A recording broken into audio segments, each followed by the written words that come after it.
Subscribe करें, comment करें। आपका दिल से शुक्रिया होगा राधा स्वामी जी। जी राधा स्वामी जी। जब हम भजन करते हैं तो यह ख्याल है कि हम भजन कर रहे हैं, कहीं हमारे अहंकार को तो नहीं बढ़ाता है। दूसरे शब्दों में भजन में मेहनत कौन कर रहा है? क्या हम भजन कर रहे हैं या सतगुरु ही असल में भजन कर रहा है? तो आज का इसी का आंसर रहेगा, पूरा सुने। अगर ऊंची दृष्टि से देखा जाए तो यह सब मालिक की ही तो दया है, मेहर है कि हम भजन कर रहे हैं। लेकिन सांसारिक दृष्टि से हम समझते हैं कि अपनी मंजिल तक पहुंचने के लिए हम खुद कोशिश कर रहे हैं, तो असल में वह परमात्मा ही हमें अंतर में अपनी ओर खींच रहा है। परखने वाला भी वह है जिसे परखना है, उसके अंदर भी वही बैठा है, और परख के योग्य बनाने वाला भी वह खुद ही है। हमारे अंदर भजन करने की इच्छा पैदा कर रहा है, वह मालिक ही हमें ऐसा वातावरण, ऐसी परिस्थितियां दे रहा है जिसमें हम अपना भजन सिमरन कर सकें। सो आप तभी कह सकते हैं कि मैं भजन कर रहा हूँ अगर सचमुच में आप खुद भजन कर रहे हो। लेकिन जब आप सचमुच में भजन करने लगेंगे तब यह नहीं कहोगे कि मैं भजन कर रहा हूँ। मैं तभी आता है जब हम भजन नहीं करते हैं। जब हम सच्चे अर्थों में भजन करने लगते हैं तो मैं खत्म हो जाती है। तब हमें उस कुल मालिक की दया मेहर का पता लगता है। तब हमें समझ में आता है कि उसकी दया मेहर के बिना हम न तो भजन सिमरन के बारे में सोच सकते हैं, न कभी भजन सिमरन कर सकते हैं। तब मैं नहीं रहती, परमात्मा के प्रति केवल कृतज्ञता रह जाती है। हमारा पूरा जीवन उसके प्रति शुक्राने की भावना में भर जाता है। तब हमें पता चलता है कि हम कुछ भी नहीं कर रहे, कुछ भी नहीं है। जितने अधिक भजन सिमरन करते हैं उतने अधिक अपनी मंजिल से निकट होते हैं, उतना ही अधिक हम अपनी तुच्छता का अनुभव होता है, और हम कुछ नहीं है, जो कुछ है वही है।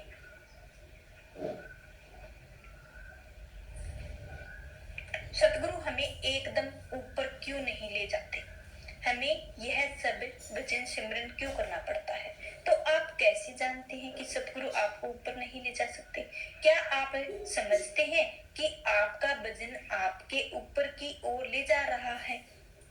किसी को भी भजन सिमरन उसको परमपिता परमात्मा से नहीं मिला सकता। यह सोचना बिल्कुल गलत है। यह तो वह मालिक और सतगुरु ही है जो हमारे पौधे को संसार से उखाड़ कर ऊपर रूहानी मंडल में लगा रहे हैं। अगर कोई यह कहे कि मैं अपनी कोशिश से, अपने भजन से परमात्मा तक पहुंच सकता हूं, तो यह उसकी बहुत बड़ी भूल है।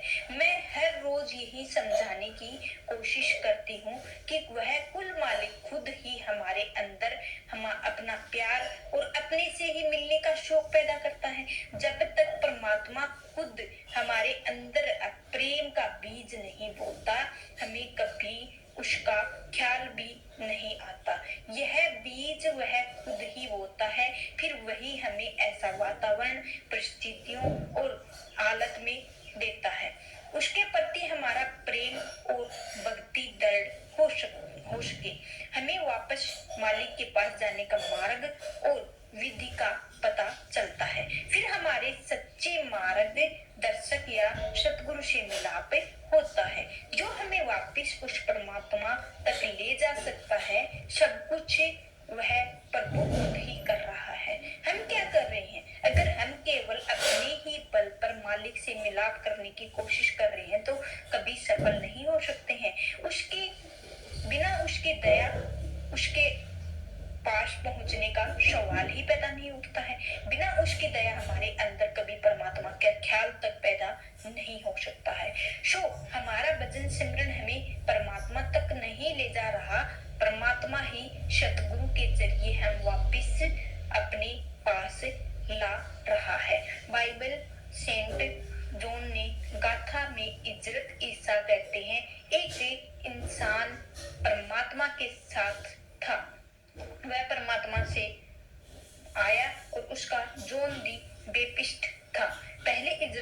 हमारे अंदर अंधकार का चर्चा करते हैं, फिर उसे समझाते हैं, उसके अंदर ही प्रकाश है। लेकिन अज्ञानता अंधेरे अंधकार की वजह से हमें उस प्रकाश को देख नहीं सकते हैं। यह हम सबकी हालत है। हम इस अंधकार से कैसे दूर करें? तो हजरत ईसा कहते हैं कि परमात्मा ने एक इंसान को भेजा जो उस समय जॉन द बैप्टिस्ट था।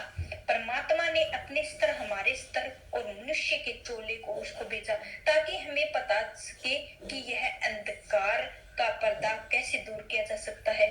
जो प्रकाश हम उसके सबके अंदर है उसे कैसे देखा जा सकता है।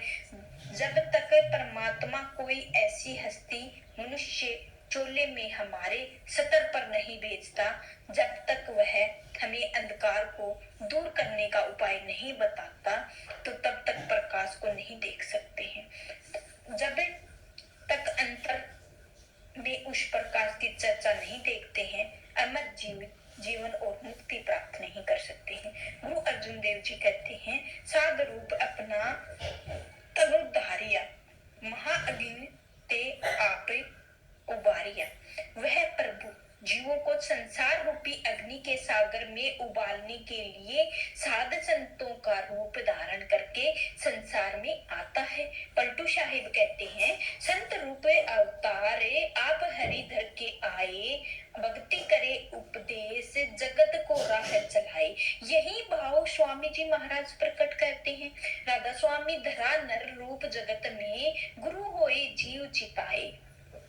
जिसके साथ हमारा प्रेम होता है वह हम अपने आप को उसके पीछे भागते रहते हैं। लेकिन हमें प्रेम करने की प्रेरणा कौन देता है? हम कहते हैं मैं ही नहीं जानता, बस मुझे तो प्यार हो गया है। हम सोच विचार करके योजना बनाकर प्यार करते हैं? नहीं करते हैं।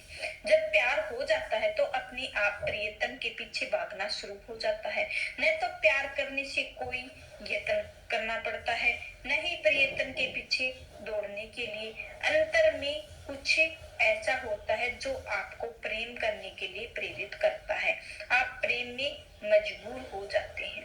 कुछ आपके अंदर ही है जो आपको अपने प्रियतम के पीछे दौड़ाता है। इसमें आपका योग क्या रहा है? आपने क्या किया है? अगर आप कहें कि प्रेम में आकर प्रियतम के पीछे दौड़ रहे हैं तो यह गलत होगा। अगर प्रियतम आपके अंदर प्रेम पैदा न करता तो आप कभी उसके पीछे न दौड़ते। इसी ही प्रकार अगर हम भजन कर रहे हैं तो इसीलिए हम अपने अंतर में कोई चीज है जो हमें भजन करवा रही है, कोई ऐसी चीज है जो हमारे अंदर चाह पैदा कर रही है, जो विरह की तरफ ऐसी चीज है जो हमारे अंदर चाह पैदा कर रही है और माहौल वातावरण पैदा कर रही है। हजरत ईसा कहते हैं वह प्रभु हमारे अंदर वियोग की तरफ पैदा करता है। जब उसका वियोग सताने लगता है तो हम उसने मिलने के लिए व्याकुल हो जाते हैं। कौन हमारे अंदर विरह या तड़प पैदा करता है? हमारा भजन सिमरन नहीं, वह प्रभु खुद ही पैदा करता है। वह खुद ही इस रचना में हमारे जड़ें उखाड़ कर हमें अपने स्तर पर ले जा सकता है। तो हम कुछ भी नहीं कर सकते हैं। अब आप अपने मन में खुश हो जाते हैं। आप 2 या 3 घंटे भजन पर बैठते हैं, पर आपको भजन में बैठने वाला कोई और ही है, आप खुद नहीं है। अगर आप होते तो 5 मिनट तक नहीं बैठते। सो अगर ऊंची दृष्टि से आप देखा जाए तो प्रभु खुद हमें ऊपर अपनी तक खींच रहा है। यह हमारी कोशिश से ही हो रहा है। महाराज जी डॉक्टर जॉनसन ने अपनी पुस्तक the path of the masters में लिखा है, शायद वर्णन युग सतयुग आ रहा है। क्या सचमुच में सतयुग आ रहा है? क्या स्वर्ण युग जाने की कोई उम्मीद है? क्या आप नहीं सोचते हैं कि हमारे लिए यही स्वर्ण युग है? जब हम संत मत पर चल रहे हैं, भजन सिमरन कर रहे हैं, तो अपने अहंकार को मिटाकर परमात्मा परमपिता परमात्मा में वापस जाकर लीन होने की कोशिश कर रहे हैं। और यह एक स्वर्ण युग नहीं है। तत्सत। इधर ही समाप्त होता है। आपको कितना पसंद आया जरूर बताएं। चैनल को लाइक शेयर सब्सक्राइब जरूर करें। अगर आपको अच्छा लगा हो तो कमेंट में राधा